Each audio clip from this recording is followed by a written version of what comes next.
Welcome to All About the Game podcast in association with Clinched. You can download our podcast on all platforms every Friday. Clinched is a sports app that helps link clubs with coaches.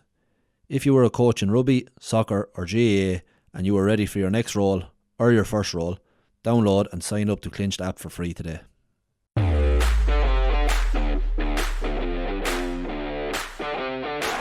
Leinster looking to counter here. Sean O'Brien, well, if there's one player who can take a hit from Courtney Lord and stand and see it off and bounce off. Raised thanks to the accurate free-taking of John Doyle. 2 points between the teams. Football is very, and maybe in that moment should have slipped maybe very to go have a conversation and say, I'm going to make that decision, but it ultimately comes down to them.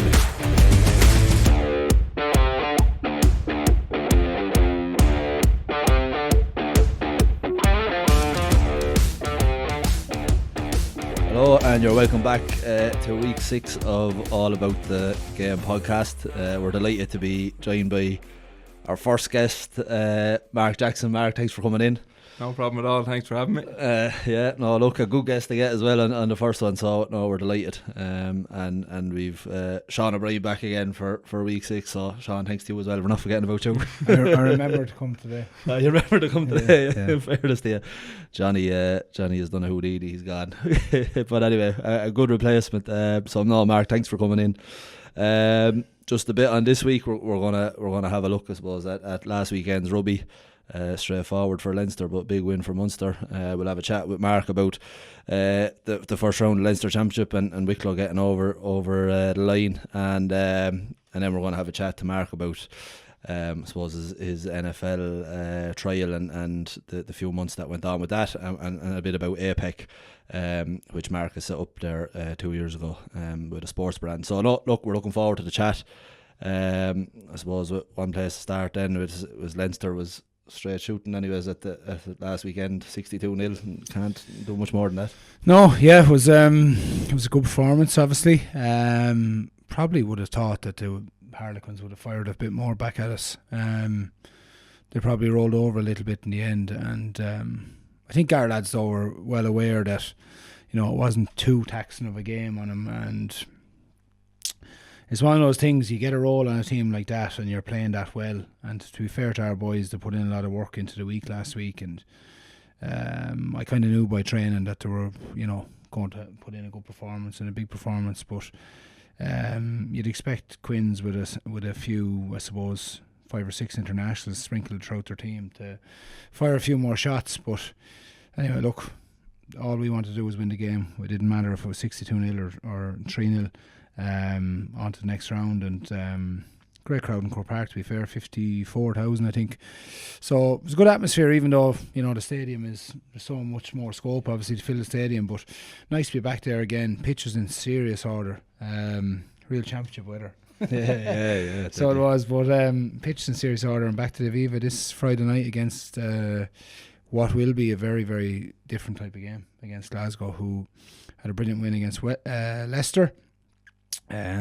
Put a score on those boys, and Leicester aren't easy to play against. They're a big, physical, tough team. So Glasgow, different kettle of fish this week, and everyone's looking forward to it again. So exciting few weeks it's been for Leinster so far, and hopefully it'll continue. Good. Just on that, there's probably a lot of Leinster players that have GA backgrounds, and you would have spoke that before. Is it going to Croke Park, and yourself playing there a few times, do you get an extra kick out of playing in Croke, or is it just wherever it is you get on with it? Oh, you definitely do, yeah. Especially when you've I would have lived in the place growing up, going to hurling and football matches. Not that Carlow were in it too often, but every All Ireland series, we would have been going up.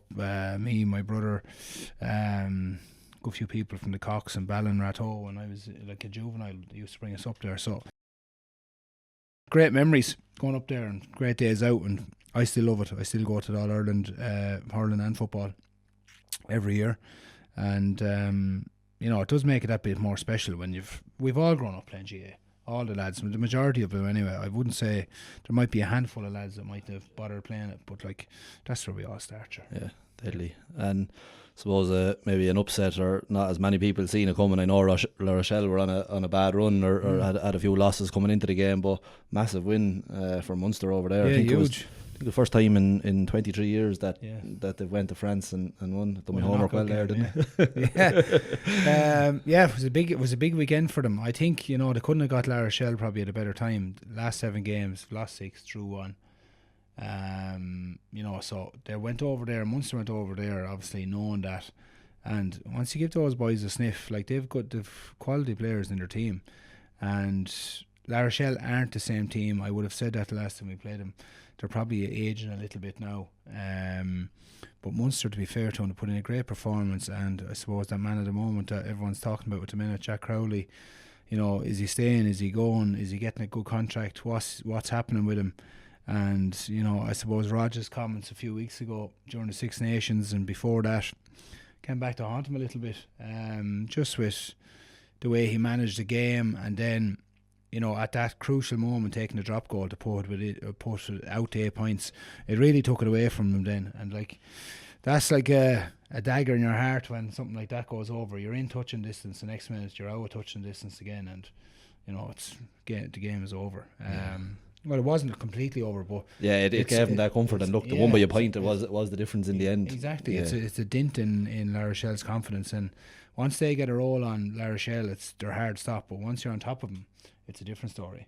So you know, fair play to Munster, a great performance, and they have a tough task this weekend though. Back to Bordeaux, isn't it? Back to France, and Bordeaux are absolutely flying. They're a serious outfit, to be fair, in attack. So another tough trip for them, but they'll fancy themselves now. Yeah, they'll have the bit of confidence after going to La Rochelle. And as you said, I think Jack Crowley signed a new contract there about an hour ago, so it was the dream. Kicked a couple of hundred a week. Yeah. Lovely. Yeah, no, it was a sweet one. It's worked out well. He can throw the feet up and relax now. He played terrible this weekend. No, but yeah, definitely it'll be 2 good games to look forward to next weekend. And Mark went down to Longford as favourites, probably after having a better league. Longford struggled a bit, but never an easy place to go, but he's got the job done in the end. Yeah, in the end anyway. Now look, we going down there, we knew it wasn't going to be simple. Probably Longford didn't have the league campaign they probably wanted, but I suppose neither did we. We didn't get promoted in the end, which was disappointing for us at the start of the year. That's what we would have set out to achieve, and didn't do that. So yeah, look, going into the weekend, we were aware of what was up against us, and yeah, look, with probably a minute left on the clock, it probably didn't look like we were going to come out with anything. And yeah, lucky enough, we brought it to extra time, and in fairness, we dominated extra time. Then the first half of extra time, we really put the game to bed then, and yeah, came out with the win, which was, look, it's good to win them games. And when you're in a dogfight, you know, it's good to come out on the other side of it. So yeah, look, we need to kind of keep building. You know, when I would have came on to the Wicklow panel at the start, you know, you were going into first round of championships, and you know, it wasn't too many of them you were winning, and probably the last couple of years we're winning a lot more of them games, which is good. So it is progress, I suppose.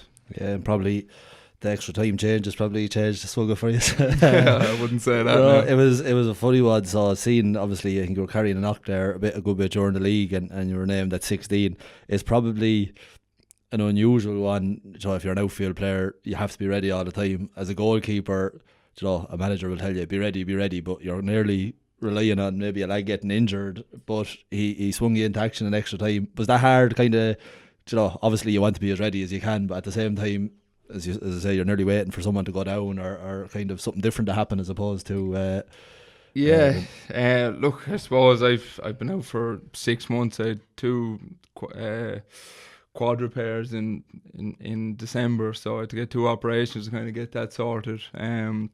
So it was, you know, I kind of thrown in at the deep end coming on at the weekend, but yeah, look, it was kind of a long road for me to kind of get back into the team, and I suppose it was quite satisfying to get in, and it was probably a nice one to get in. You know, getting thrown in at the deep end is probably where you want to be, but Yeah, no, look, it was last Monday I got the sign off from Santry, so within probably 5 days Well, we're thrown only into look at championship football. It's kind of Yeah, I know you're looking earlier. Typical Over. GA, isn't it? Fire He's in. back fit. Right, he's playing this weekend. That's it. No easing back into it. But you know what? You can see it. Like I was just looking there, and we'll talk about with over 100 points scored.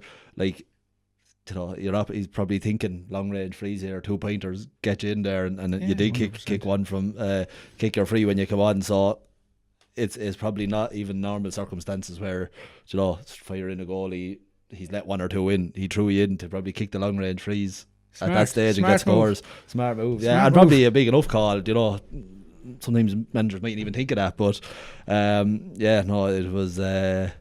it was a good win anyways, as you say, and on to the next round. And now you have the reward of playing the Dubs next week. I suppose, look, it's never an easy one, no matter who in Leinster up against the Dubs, but you have to approach it as best you can anyway, and get ready. And I suppose the focus is just on a performance and concentrating on yourselves, and like that, and you're always going to go in and believe, and you know that it could be one of those days and try turning, but about getting a performance anyways and staying focused. Yeah, like I suppose when you play any sport, you want to, you know, put yourself up against the best, and Dublin are right up there. So look, that's the games we want to be playing in. Like when you play football, you want to, like I said last time, Auckland was so loud. It was probably just over 15 years ago. Like so, like they're the games you want to play in. They're the teams you want to put yourself up against. So yeah, look, we're all looking forward to the weekend, and yeah, that's it. You know, putting in a performance and, you know, giving Wicklow people something to, you know, get behind and you know, hold on to them people who are, you know, them extra couple of people that are going to go at the weekend, and hold on to them and bring them forward with us. Like, you know, Dublin won't like coming down there, right? No, but you know what? You're talking about 54,000, and it still looks a bit empty in Croke Park, and it is like that side of it, and it's great to see the semi-finals be moved out of there. Like as you said, the likes of Auckland there, it'll create a great atmosphere, and brilliant. Like you can't beat that. You can't beat if there's 15,000 in, it's packed out, the crowd are on top of you. It creates the atmosphere, and it does make it that little bit more difficult probably for the Dubs coming out of their home ground as such in Croke Park. 100%, no matter even what they say about their mindset and everything else, they have to go down into Wicklaw's backyard now this week with all the Wicklow supporters there. It's not going to be like they're in Croke Park with the hill full. You know what I mean? And they're comfortable, and they know where they're going when they walk in. The changing rooms, they know exactly where they're going. They know what time their warm up is at. I'm sure Wicklow will make it difficult for them down there. Yeah, 100%. You know what I mean? And you know comfortable, and that's what you want. Like that's what you want. But it's great. I think that those games are completely out of HQ now. Like, yeah, I know, 100%. Because it's great for the smaller counties, I think, as well, to have that support base, get more people, get more young people involved in it. Like there'll be chaps there probably that'll be their first game to ever see Wicklow v Dublin. Like, and imagine Wicklow putting in a great performance against them, and that's all that's in their head for the next 5, 6, 7 weeks. They'll want to be Wicklow players. Yeah, they'll want to be part of that going forward. So I think it's brilliant for the whole area. No, definitely so. Just a bit on your own GAA career. I suppose I was surprised when I was just looking up a few things. You was 15 or 16 before you started actually playing GAA. It was soccer up to that, was it? Yeah, it was. Yeah.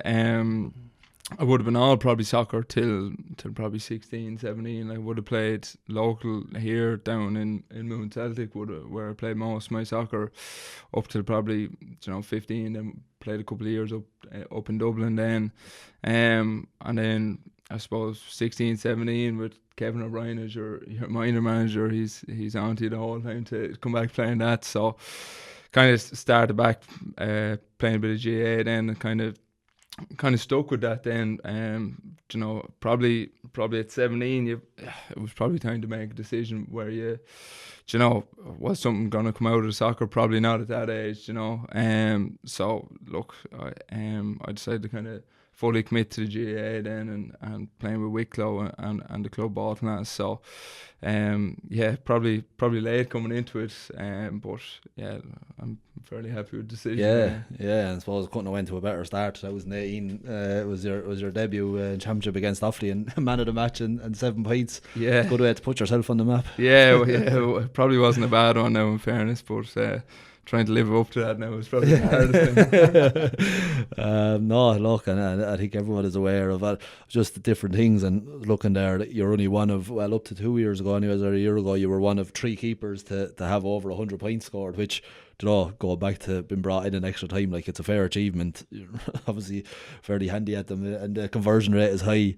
And it was actually Bill on the Hill that had that, and it just kind of brought me back, like, with in Kildare, like, we've unofficial Kildare, and he's brilliant. And just when I was down training in training team in Wicklow, seeing the same with Bill on the Hill with stats and all, but like with unofficial Kildare, he'll have top scorers in senior, intermediate, and like, I know one year I got the giant top scorer, but it was, you know, it gives you a kind of chance. I was delighted and seeing bad it. run, that's Get in there. No, but you know what? No one would have even, you know, there was never at about it. But I see now there's lads playing intermediate, there's lads in the junior, and it's great to, like, you know, so what would you say? Flanagan is looking at young lads and trying to call lads in. It's showcasing them, who's up, who's scoring. You know, it gets people talking about it, and it's really good. But Bill in the Hill as well, he was very good, aren't they, with stats? They cover a lot, like, with results and going back years, they're excellent. They do, like, and GA are terrible for that in terms of stats. Like, you look at rugby or soccer or just, like, even in America, the NFL, like, every sort of a stat, like, you know, like, absolutely everything. Get access to it easy. And like, there's no access like that in the GA. Like, it's so it is good to see, like, you know. Yeah, no. The GA just don't like to discuss numbers. That's the problem. Financially, and everything. No. We're not mentioning anything about that. Yeah, no, it don't is. know. It's but it is, and it's good to see. And I think it was someone that wrote a column about it, but they alluded to, you know, bar Bill in the Hill actually pointed out. It mightn't have ever been even mentioned. Just quickly on we'll get on to the NFL, because we're looking forward to having a chat about that. The 2-pointers were, obviously, it's a big thing. You're a strong kicker. It was 12v11, or the keeper was able to come up. Were you disappointed to see that change back to 11-11, or are you more comfortable staying in the goals and coming up and having your pop and heading back down, or what were your thoughts on that? Yeah, I suppose it's hard to know, which is, like, you know, there was a lot of discussion when the 12v11 was going on that it wasn't fair for the team defending or whatever, but which, you know, I get that to a point, but I suppose you can still see it's happening now with the likes of Monaghan and Tyrone are still using their keeper for that. So, like, if the keeper is a weapon that can be used for them 2-pointers, teams will still use it. So yeah, I suppose it'll depend on management to have a look at that, to see if it's worthwhile to, you know, maybe keep a centre back or a wing back, hold them for one or two, and, you know, create a set play over it where you're trying to overload the side to get the keeper on to kick a 2-pointer, but. Yeah, look, I would have liked to experiment and see what it was like. Obviously, I didn't get to play any games with that 12v11, so but yeah, look, that's the way it is now. There is still opportunities to do that. It's probably just more of a set piece now. Yeah. And then, like, what you probably were seeing when you had the 12v11 is, like, just every keeper was coming up, even if they weren't adding anything to the game. Like, you know, like, even the keeper was coming up and he could be hand passing and fighting hard. You know, like, I don't know if there was any benefit to that, but like, you can see the benefit of Monaghan bringing Rory Began up and kicking 2-pointers, or Niall Morgan doing the same, or even Paddy Duncan scoring a goal for Offaly doing it. Like, you know, there was definitely benefits to doing it, but yeah, like, I think you'll still see it. Definitely in the inter-county game, maybe not so much with clubs. Yeah. Just on, I suppose you came in under Johnny Evans, you trained a while under our Kildare man Davy Burke as well, and Colin Kelly was there for a while, and actually Prince of Noel, Alan Costello took over, and he had a good win actually against Laois that year when he seemed to get it together well. And then most recently, Ushi McConville. I've enjoyed working with them all. Have you learned different things? I suppose Davy Burke was the one that really exposed us to that high level of training and performance. I'd openly say that Davy Burke was absolutely brilliant now to work with. So yeah, he kind of set the bar in terms of Wicklow of what we were looking for in terms of manager and a coach, and the way a team should be coached and set up, and the whole kind of element of how you run a team. Like that was, so he was kind of the standard bearer going forward, and we probably weren't willing to accept anyone less than that. Yeah, it was a hard one to follow so in up. fairness, like Oshin now is on the same level as that. Like Oshin has done everything in the game himself, and it's great to have a high profile manager like that involved with us who has done it all himself. Like Yeah, I definitely agree with you there on Davy. Johnny, when he was over a minute, got Davy in with him, and just a great shout by Johnny. Like Davy was, even when I know myself when I'm training the team now, I try to base a lot of things around what Davy done. Like he's training is just 100 mile an hour. If you want to get a drink of water, you've 20 seconds to get it back in, and you're not out all night. You're not out there 2 hours, 2.5 hours. It's an hour and 15, but you are working hard for that. Yeah.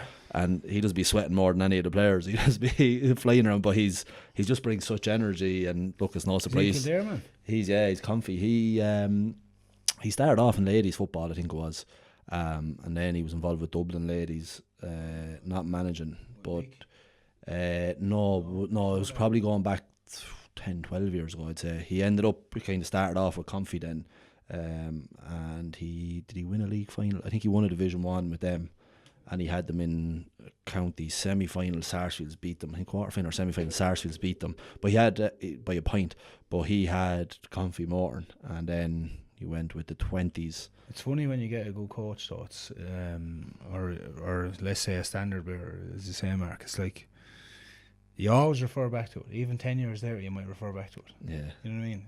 He's they're worth their weight in gold. Yeah, they are. They're not. They're far and few between. That's the other thing. Good coaches, good managers. In I'm talking about every sport now. Yeah. So you always, I would have said that we always, let's say Ireland at the minute, they'd still have some of Joe Smith's influence through Paulie. Yeah. Paulie would have learnt off him, and then Leinster would have it because Leo's there, and he would have had it off checks, like certain things, and then obviously Joe come in, and there was you have little bits, nuggets off everyone. Of everyone.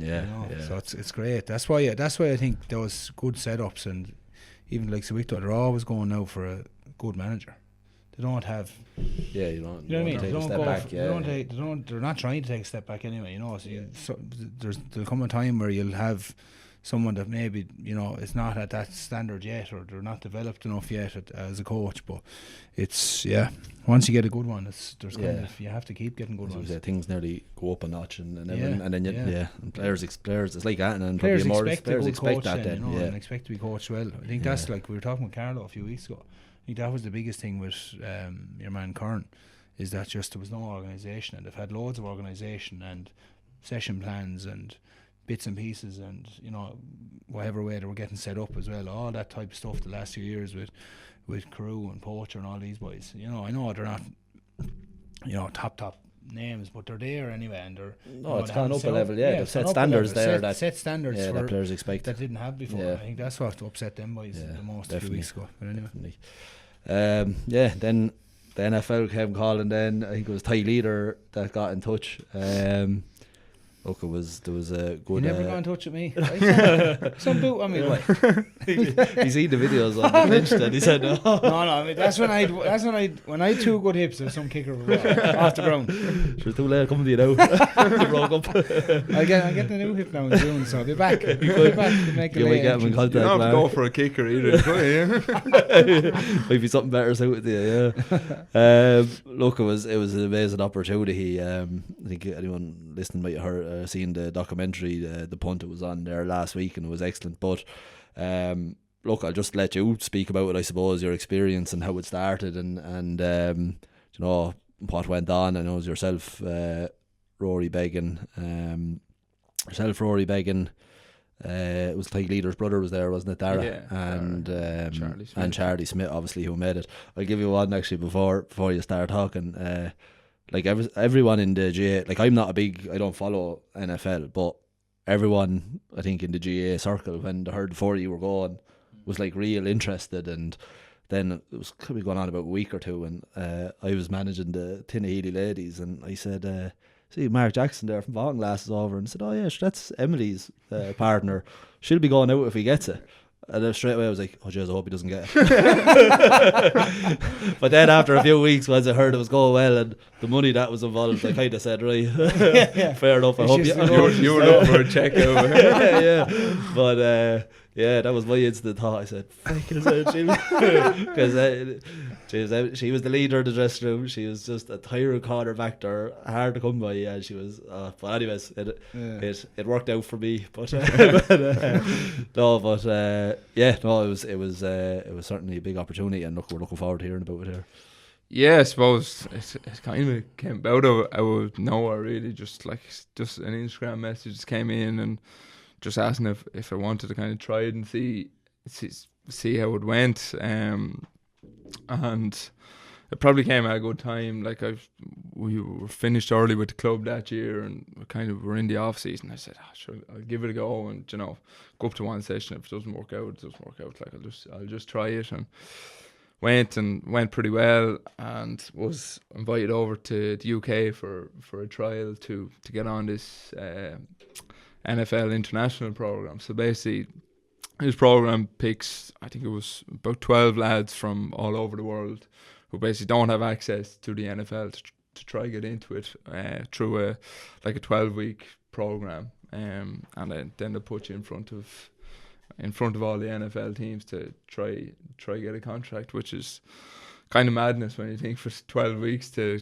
try a whole new sport out to try get into the biggest league in the world, but went over to that trial, and that went well, and was officially invited onto the program. So we were training away in Ireland for quite a few months, until January is when we went out to IMG Academy in Florida, which is, it's basically a high school, but it's like the most insane sports facilities you'd ever come across. It really opened your eyes now to like just the levels over there of sports and how they're set up over there. Like just like this was, I think it was it 200,000 a year to send your kid there for a high school. Jeez, so which would be a secondary school here. There was like kids driving around in Ferraris and different levels. Just the money over there was outrageous. So that's where we trained. So we're living in villas. A couple of us to a villa, and you were training pretty much Monday to Saturday, up at 6 in the morning, and you're probably between training, gym, meetings. You were probably going till 8:30, 9 at night. Monday to Saturday, and then you had a Sunday off. So like, because you were trying to learn a whole new sport. Like we knew bits and pieces. Like I wouldn't have been a massive NFL viewer. Like so I was learning the full new sport in 12 weeks. Like so. Yeah, that's funny. Even like as you say, probably taken for granted, because I know Charlie Smith followed it a lot. Yeah, like as you said, there's probably it's like maybe watching a bit of rugby, but I don't. There could be a penalty given, and sure, you haven't a clue what it's a penalty for. Yeah, it's probably similar to that there's just so many little rules maybe that. Yeah, exactly. And then like the plays, like you're looking at these plays, and then like we're doing this in America, so you have like their lingo, and like they're expecting you to know all this, and sure, like some of the stuff you're like, just I don't know what's going on here, like But look, I suppose luckily as a kicker, you don't really need to know a huge amount, because you're you just need to kind of learn your operation with your snapper and your hold, or just your operation times to get your kicks off in time, obviously without getting blocked. So that was kind of the main thing we kind of need to work on. Like we didn't really need to learn any routes or coverages or any of that kind of stuff. So that'd be a complete disaster. Oh jeez, 3 years in it now. I wouldn't. 12 weeks. Okay. 500 grand a week. You're all right. You're going home. Yeah, like some of them, like the O line and D line, like they had like books full of stuff that they just had to go learn. Like, and I was like, so. I suppose like being a kicker probably wasn't too bad in terms of that, but so yeah, we trained away there. We probably trained there for a month, and then we went to the combine. So we did the combine. Like again, didn't really know what it was like. That was our first kind of NFL workout, which is the NFL combine, which is a bit mad too. Like you're just thrown in at the deep end and kind of seeing if you can swim. So yeah, like probably that started. You did interviews with all the teams, so there was probably, it was kind of worked like speed dating nearly. There was like, say 10 NFL scouts sitting around the table, kind of like this, and they were just like peppering you with questions like for 5 minutes, like, you know, what it could have been anything. It could have been about you as a person, about sport, and anything they could ask. So that'll go on for 5 minutes. You know, they'd blow a whistle and you go around to another table and do the exact same thing again. And this probably went on for like 2 hours. Would it have been a case you were breaking it at the first one, and by the time you got to the 10th one, you're nearly... Like, it was, you were probably nearly telling the same story. Like, we had done a bit of prep because, like, as Irish lads, you don't big yourself up, like, you know. So we were kind of doing a bit of prep, and you're like, you know, you're saying, yeah, like, play a bit of Gaelic football back home, and they're like, this isn't going to wash with the Americans. Like, you have to big yourself up here, like, you know. So, like, we were after, like, you know, you were getting better as the more you went on. You were nearly adding more to it, like, you know. But and then, like, all the Irish lads were saying, you could nearly hear, like, you know, Charlie or Rory beside you. He was at the next table, and like we were all nearly saying the exact same things. Like, like that was, you know, that was the morning of the combine, and then we were then obviously did the combine that night, and we were actually supposed to come home the next day to Ireland, and some of the scouts were basically said that, you know, we need access to these lads, you know, so we don't have access to them if they go back home. So they kind of sat us down and said, look, we want to keep you out here for another month. So, you know, kind of hands were down. We weren't going to say no anyway. So. No. Let's go home. There's cows calving next month. Like, do you not realise that the lad is going to go mad when I get home? Yeah, you're looking forward to that position. Yeah. So on the combine, were you happy with how you kicked? Was everyone happy with how they kicked? Like, it is a mad one. You could probably kick 10 out of 10, and then you could go and do it again 8 out of 10. Yeah. Like so we did field goals and kickoffs. Like I had the longest kickoff of the day, but seen that actually 70. What was it? 73, 78 meters or something. Yeah. So I got happy with them. Like, probably a couple of field goals you'd probably want back, but yeah, like if I was to do it again, you'd probably want like another maybe month to 6 weeks before you go to the combine. The combine was the biggest thing, like, you know, that was kind of where all the eyes were on you. So obviously the more prepared you were for that, the better. Like, so you know, if you'd have it back, you'd probably want a couple more weeks of preparation. Like, you know, you're learning a new. Yeah, exactly. But no, look, overall, I was happy. Obviously, 1 or 2 kicks you'd want back, but like that's natural. Like, that's always going to be the case. Which I thought overall it went pretty well. Like, so. Did you have to do speed, everything, like the whole like combine, or was it no, just kicking? No, we just did the kicking. Just kicking. Yeah. That's it. So there was no like physical stuff that the rest of the lads. No, like we didn't do any of the bench press or the 40 meter dash or the 3 cone. We didn't do any of that stuff. So it was literally just. Yeah. It was just the kicking. Were you a punter and a kicker? Is that right? So I mainly a kicker. I was able to punt, but because they're 2 totally different positions. Yeah, exactly. Not everyone does. No, but the kind of point behind doing the 2 was kind of like you'd be an extra utility. Yeah. Did you do the both then? You did do not at the so they actually wouldn't let you at the combine do both. So I just did kicking, but at the pro day, which is a month later, I did both. So, but yeah, I was mainly kicking, but kind of. Yeah, you just kind of had it to, you know, tell teams. Yeah, of course, both, it's an extra. Because you're, you know, whether like. So you don't need a second, lad, because I'm able to yeah. And this is a way decision for you now. Give me his money as well. Yeah, so then you done the combine then, and it was stay another month.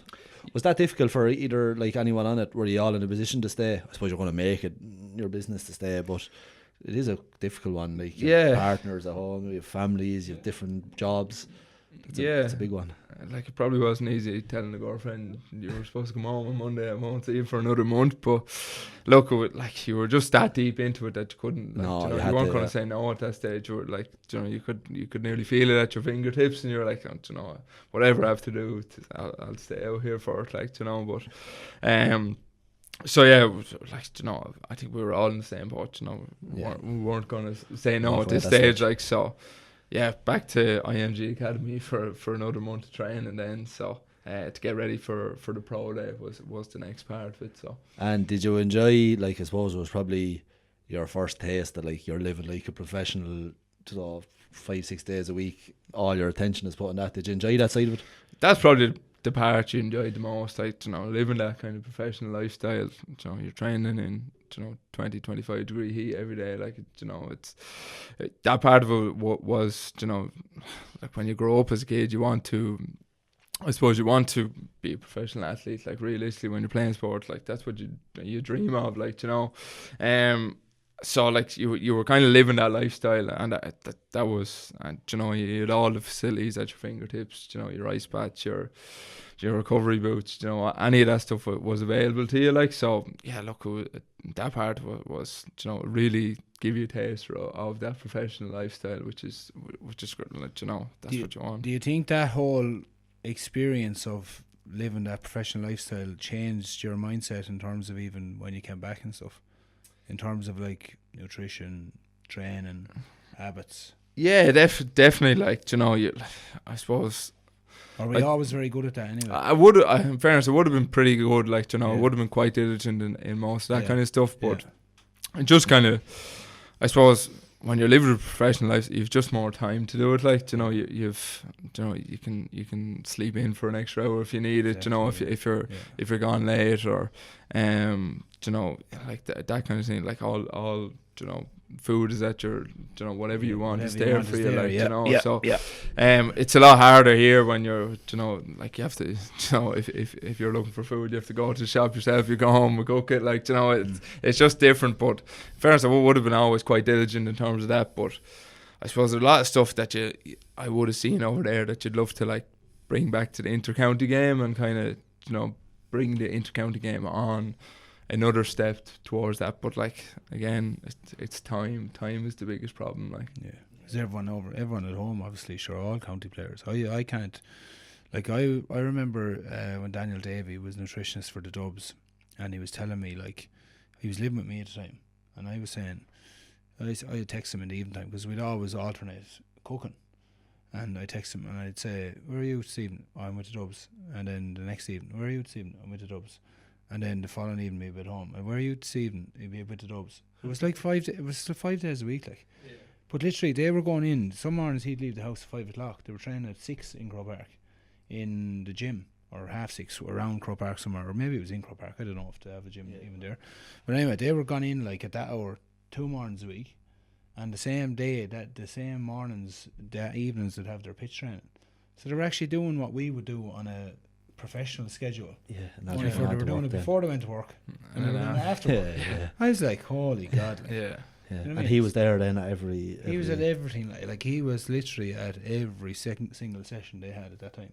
I couldn't get over how much they were training. Like, it's some commitment, isn't it? It's some commitment, like, for you lads that are working, trying to get on with your lives. Some, obviously, there could be lads on your team now of young families and stuff, or thinking about having young families. Maybe they don't, but, like, it's some commitment to be actually try and be the best version of yourself. Like. It is, like, you know, and even when we were in America, like, trying to explain to people, like, what an inter-county player does, and you don't get paid for it, and, like, you know, and, like, they're, you know, like, you're telling these people, like Crow Park holds 82,000 people. This sells out on All Ireland final day, and all the players there don't get paid, like, you know, and they're like, where's this money going to, like, you know, and, like, you know, they just cannot get over that. Like, they just, like, that is the most insane thing to them, like, that you're doing all this training and you don't get paid to do it, like. But I suppose it's, like, like, you know, the inter-county game is, like, you know, year by year it's getting more like that professional, you know. Like, I suppose when I started, you were probably leaving, like, this maybe like 9-10 years ago, we were probably leaving to go training at you know, 6:30. Now you're leaving at 5 o'clock, like, you know, and it's just you're spending longer down there, and it's longer evenings, and everyone's looking at their neighbours, and if they're training, they're leaving at 5. They're trying to keep up, as you said. Daniel Davies in there. Well, we need a nutritionist every session. Everything goes.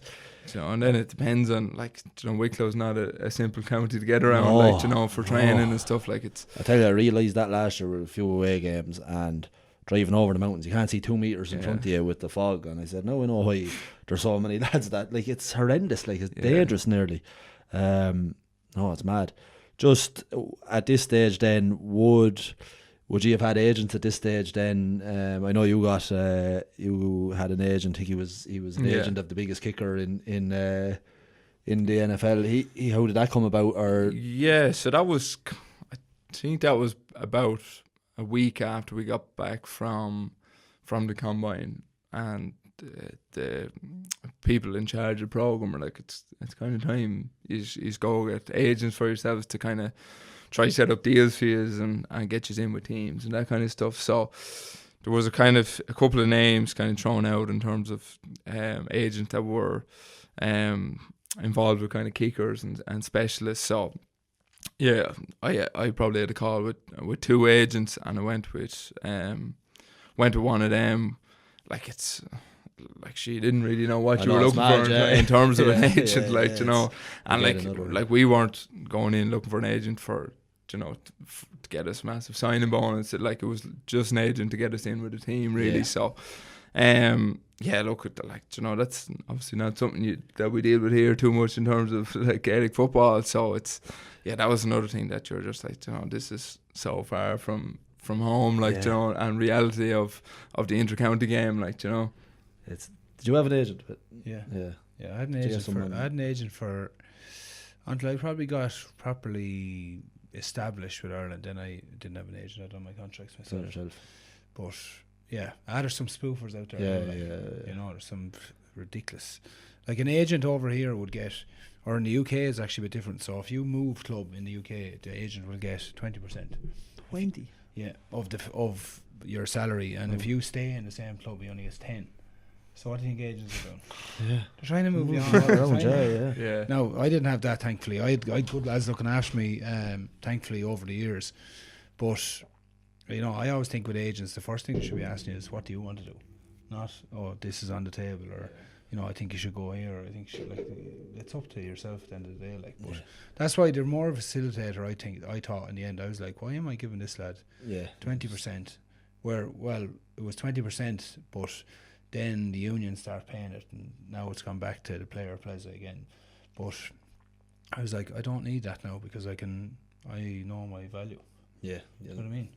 Your value is what someone else is willing to pay. Yeah. Once you know that and you're happy enough, then you can meet in the middle ground somewhere. You know the way it runs. Yeah, you know the way it runs then, and hopefully it's a lot more straightforward. I do think, and I've said this to even some of our lads over the years, like, once you're in that position, I think you should do it yourself, because it cuts out all the messing and the to-ing and fro-ing, like, between lads. Because you're going, if someone's, let's say, wants 100 grand and his value is 100 grand, but they're saying, oh, it's 75, and the agent's going to keep at him and at him. Where if you actually are sitting in front of that, whoever's negotiating, let's say in the union, sitting in front of them, and you say, look, I think I'm 100, you think I'm 75, sure, give me 90, and it's done. It'll be done today. Yeah. You know, that type of way. Yeah. Like, I think it cuts out an awful lot. You nearly don't know what your agent is still fighting for you, obviously. Yeah, but you don't really know what's going on. It probably drags. And well, this is the thing. Like, like I actually changed my agent probably after about 6 weeks. Right. Just like, it's kind of the same thing. Like, I think the agent was to get, I think it was maybe 4% of your annual earnings, but only if you were to make the starting roster. Right. So if you were on the practice squad, they wouldn't get on.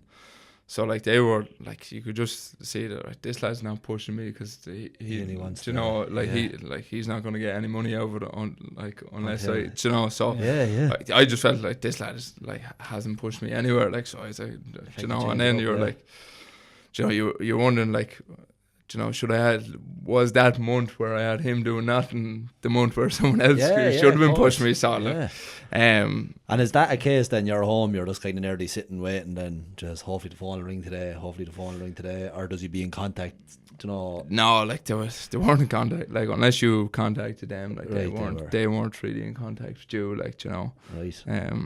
I suppose that was due to the lack of calls coming in as well. Yeah.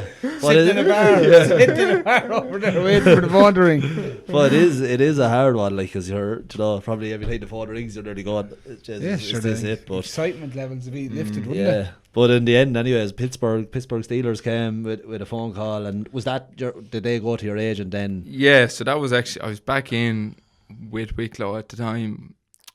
So when I was coming home, I kind of had a conversation with Oisin and kind of told him, look, I'll come back in and help the group whatever way I can, help out with the goalkeepers, you know, but for the next probably month or so, kind of, you know, I'm not going to play in the game. So I was back in kind of doing a bit of training, and this was probably a week before the Talton Cup last year, and we were up in a training in video analysis. Midgets I sent them over to you. And got a text in the middle of video analysis, and you're going to Pittsburgh next week. And I just seen this. See Oisin. Yeah. So I said nothing that night, and then obviously sorted everything out. I was going the following week to go the same weekend as first round Talton Cup. So. He's an NFL. Yeah. He was at I think he was at the Super Bowl final last year, wasn't he? So I think he was. I think I seen he was at. He was definitely. I definitely know he's a fan. Yeah, of no, I think he's an Eagles fan. So, so yeah, I kind of had to have that conversation with him, which wasn't simple either. So no, yeah, but he was fairly understanding. Look, he was. I suppose he's just disappointed to not Yeah. have you, but yeah, look, it was, you understand, know, yeah. So yeah, went to Pittsburgh, which was like a complete eye opener now, like to professional sport. And like, you know, we were talking about, like, you know, the NFL IPP program was professional. Like, this was just like on a whole new level. Like, you know, it's something that I'd never experienced before. Like, you know, and it was just eye opener. I was even looking there on when you go in at the start. You go in and they're sizing you for a helmet, and all the Nike boots and all. Boots, Oh, it's like even that is nearly. You're probably Was it? I'd say it must have been like a bit nerve wracking as well. You're going into like, you know, like, you know, it's like, you know, you'd never like thought of being in this position, like growing up, like, you know, you were just. You know, you didn't really know the run of the place or what way things would go. Like, you were never, like, you know, my first proper NFL training or practice, as they call it over there, was with the Pittsburgh Steelers. Like, didn't know what way it was to be run. Like, I was just kind of going with the flow, like, you know, and kind of seeing which way. And like, it doesn't run like a GA training. Like, I tell you that. Like, it's mad. Like the way many things going on, and so many coaches, is there? And like, staff, you know, and then you have a training coordinator, so he's coordinating the whole thing. So like there's a big like countdown timer, you know, and so that could start at 10 minutes. So that 10 minutes starts, and that could be the warm up. So the S&C coach is taking that, and once that hits 0, a big hooter goes off, and you are gone wherever you need to be. You're gone to the next part. So say, as kickers, we probably had the next 2 periods off, so which could have been like, you know, two 10-minute blocks, say. So we were off on the side, just getting warmed up for our part. So when you know, like, when that hits 2 minutes, right, you want to be on the sideline here, because when that hooter goes and you're not on the field, like, you know, you just have to be ready for it, like, you know. And then you're doing one drill and you're thinking, where am I supposed to be next? Yeah, and then you had the equipment staff, like when that hooter goes off, they're like speeding across the field, putting down cones and markers and all, just, you know. So everything's set up within like 30 seconds, you know. So like, I was there, and there was another kicker as well.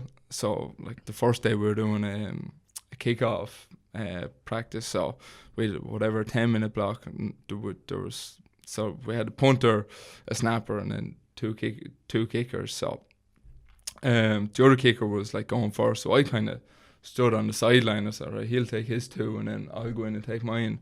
And the punter just came up to me and was like, get onto that field now, because if you don't go on to take your reps, he'll just take them for you, like, you know. Aye. But I was just thinking, like, you know, I'll just stand back here and kind of, like, you know, he'll come off and I'll Give this lad a chance, like. yeah, you know, and but like, you know, that lad at the end of the day was fighting for the same job as I was fighting for, like, you know, so he's not going to give me anything at the end of the day. So it's just like works completely different, and then you've gangster rap absolutely blaring over, I was gonna over say, speakers. like, sometimes you see them games, like, Suits you to the come from bottom.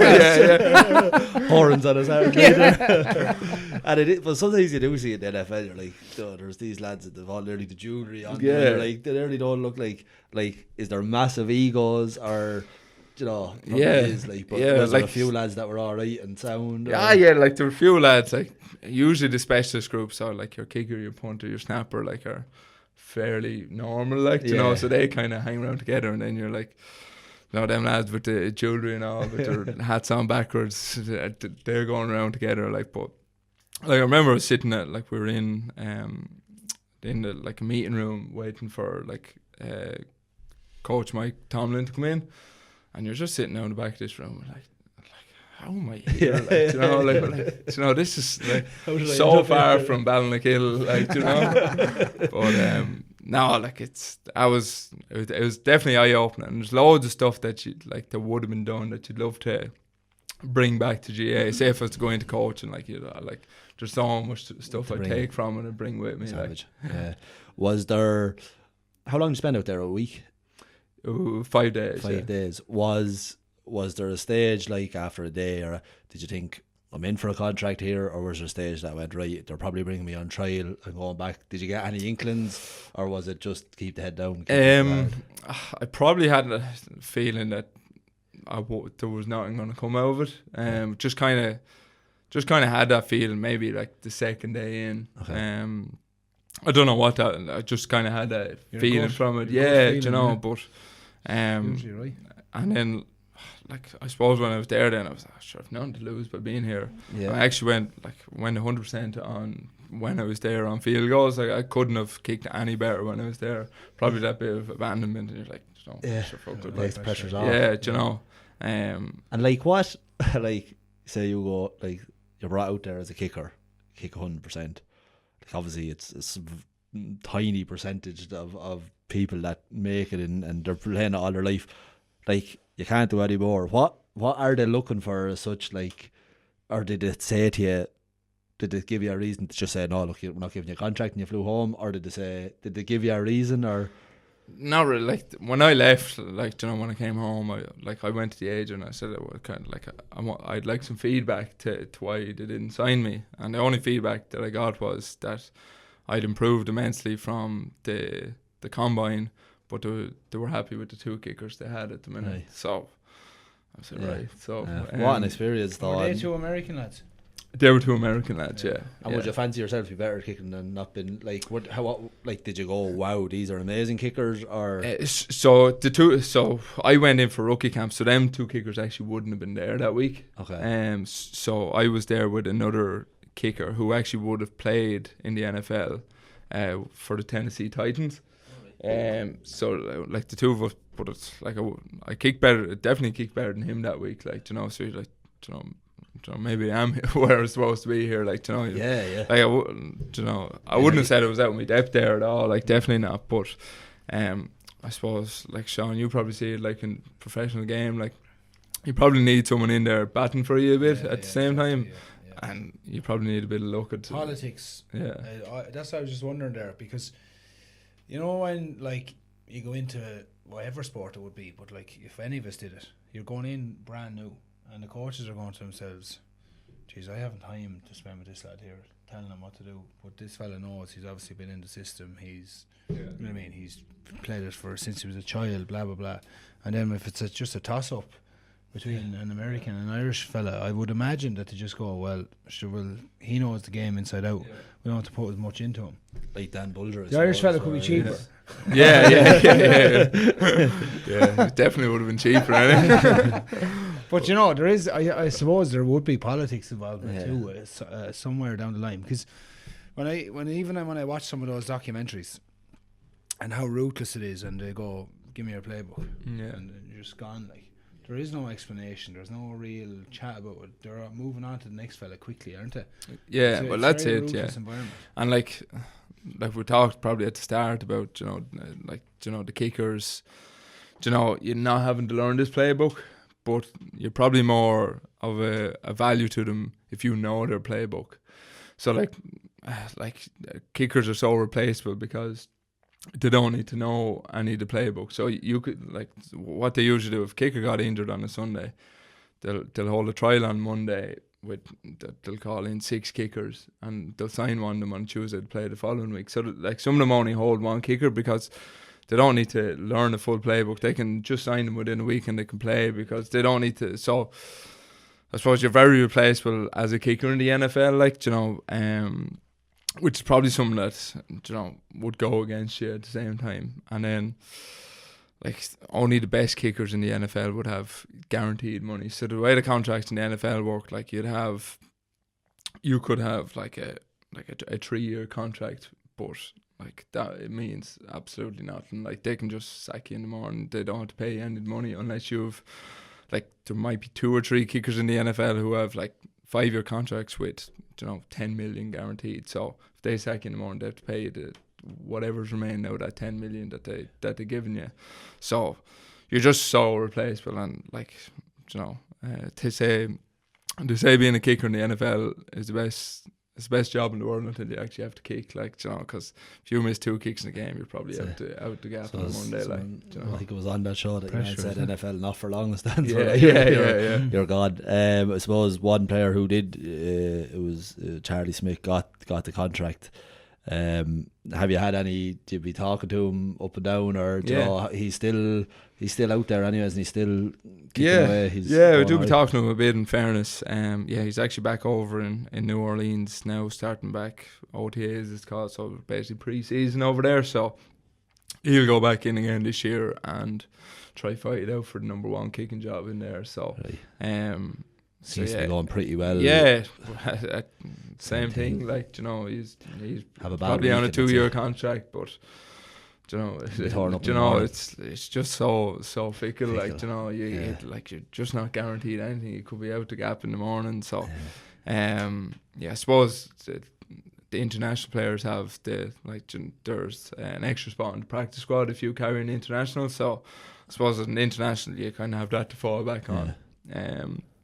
But no, look, in fairness to you, it's some achievement, like, to go and like, as we say, pick up a sport like that and go over, and all of a sudden you're sitting in the middle in a team meeting with the Pittsburgh Steelers. Like, it's crazy. and I suppose, look, probably speaking to you, like, you started with soccer, and then the opportunity to go there, you strike me as a person that would love to go at a professional sport.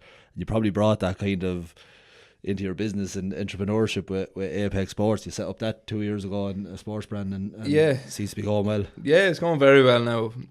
Yeah, look, probably I always had like keen interest in sports, where I kind of obviously playing with different teams. Like, you're always getting different gear and stuff, like, so it was something that I was always interested in.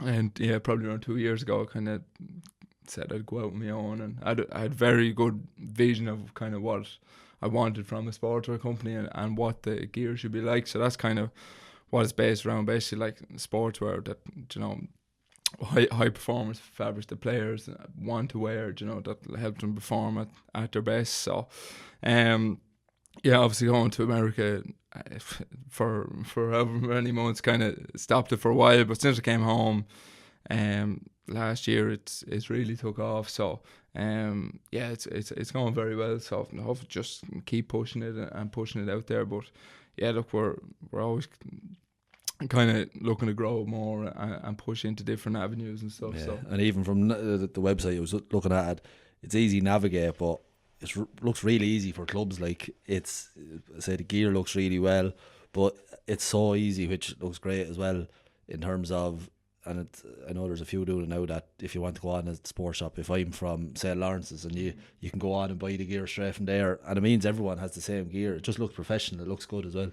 Yeah, like, I suppose we talked about the GA being amateur organisation, and like, a lot of sports club around Ireland are like they're all volunteers, so you want to take that, you know, that burden away from people who are volunteers, and like, you know, we'll take on all the hassle of that in terms of, you know, we don't want clubs holding inventory of stock, or, you know, or having to deliver gear, or, you know, collect money. Like we take all the stress away from the club, and, you know, leave the club up to, you know, the running of the actual club, and we'll do the rest of it, and then, you know, we give clubs back a rebate on all the orders that go through a club shop, so, you know, the club is able to create extra revenue off it then as well. Brilliant, fair play. Looking forward to hearing about this rebate now. So Well, yeah. before Mark came in today, just so everyone knows, I actually got samples a few weeks ago off one of his employees. So good happy, gear, yeah. I must say, good gear. Enjoyed it so far. Sign him up there before Yeah. before he leaves today. No, it does look, it looks good quality gear. and we Clinched wish you all 20 the for 20% off. No, you said it, yeah. We'll get you in some t-shirts now for the next podcast. No, look, we wish you all the best going forward with that. I suppose, look, just quickly looking forward to this weekend, Shawnee. What, Leinster, Glasgow? It's not straightforward. No, it's not straightforward. No, it'll be a very tough game in the Viva. So yeah, we'll see how we are on Friday, but it'll be a humdinger, I think, this game. I think it'll be incredibly physical. I think this is one now that could be, there'll be fireworks in this one. So yeah, it's an exciting week for everyone in the club and everyone associated with Leinster, and I'm sure Glasgow are saying the same. Yeah, as you say, it's that real championship weather out there as well. Good weather. It's on Friday night, isn't it? Yeah, well, So this is when you want to be this is when it comes to showcasing that. what you can do, and you know, you're in the business end of the season, knockout rugby now, so yeah, it'll be all to play for, and obviously Munster go to France. It's a big ask to go and win twice in a row, but I suppose they probably feel like, you know, they've won out there last week. All the pressure's on. yeah, they on won't. Bordeaux, Yeah, so exactly. go and give They them a won't. lash. They won't fear anything. Bordeaux are a quality outfit, but Munster won't have much fear now this week. They'll go out there and express themselves and see where they come at the end of it. But that'll be another dinger of a game. Actually, all the games this weekend are going to be Good good quality games. Good quality games. Yeah.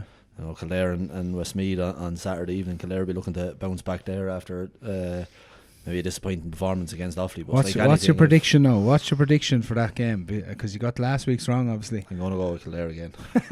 I'm not sounding. You said by 10 points off here last day. I think Ben and Dara have been back. I think they'll be closer to a full squad. They'll be better. And I think being in Newbridge will be a big help under the lights first game. But it's not going to be simple. There won't be a whole lot in it. No.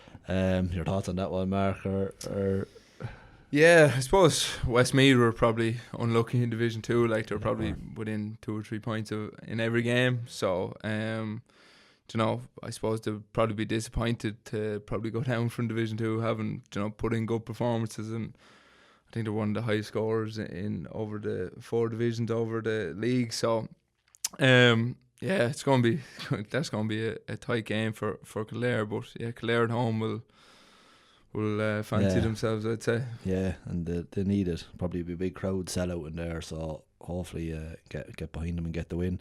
And obviously, you have the Dubs coming to town. We wish you all the best with that. No, look, that's as you say, it's going to make for an occasion. And in fairness, when the Dubs do come out with Croke Park, they usually bring a bit of a crowd. And yeah, they do. Yeah. Look, I know the players would probably say half of them are living in Wicklow anyway. No train to Ockram though. Might be a problem. Jesus, no. Well, the best of roads, but no. Look, we wish you the best of luck, lads. Thanks for both being here this week. It's been a really good chat. And yeah, thanks a million. Enjoy the good weather for the rest of the week. I will. And best of luck the weekend. Thanks. Cheers. Lads. Thanks a million. Cheers.